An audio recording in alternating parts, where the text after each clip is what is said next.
Le colline del Prosecco di Conegliano e Valdobbiadene, patrimonio UNESCO dal 2019, si aggiudicano un prestigioso secondo posto sul podio delle destinazioni turistiche più amate dagli stranieri in Italia. A confermarlo sono i risultati dell'Oscar delle destinazioni, un'analisi approfondita realizzata dal The Data Appeal Company in collaborazione con l'Osservatorio Turistico Federato del Veneto. Siamo arrivati secondi, dobbiamo fare meglio, nel senso che ci piacerebbe poi arrivare primi e comunque essere sul podio per la prima volta. Per noi è sicuramente stato un grande motivo di orgoglio, soprattutto perché le nostre colline oggi sono la destinazione turistica che cresce di più in Veneto in percentuale come presenza rispetto all'anno prima del Covid, quello che noi oggi prendiamo sempre come benchmark quando parliamo di turismo. Nel 2023 nelle colline del Prosecco si è registrato un aumento del più 24,5% di presenze straniere rispetto al 2022 e il trend positivo è continuato anche nel 2024. Anche questo riconoscimento ci fa capire come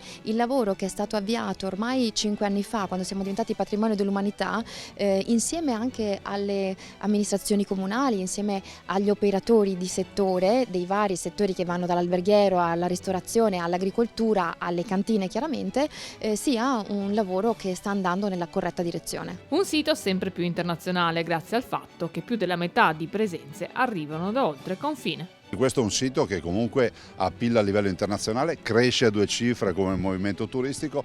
Già avevamo annunciato al primo anno che al 10° anno avremmo raggiunto il 1.000.000 di presenze turistiche partendo da poco meno di 200.000 presenze. Noi oggi abbiamo oltre il 60% di presenze straniere e la crescita è del 25% di anno in anno. Questo significa che sta diventando una destinazione turistica che è molto amata dai turisti stranieri e questi, chiaro che se arrivano dall'estero, stanno almeno 3-4 giorni, per cui quel turismo che dicevamo prima sostenibile, cioè non il toccata e fuga, il turista che rimane sul territorio qualche giorno, se lo gode e porta valore, lo porta anche da un punto di vista economico, perché per noi è fondamentale portare economia a chi oggi questo territorio lo fa vivere.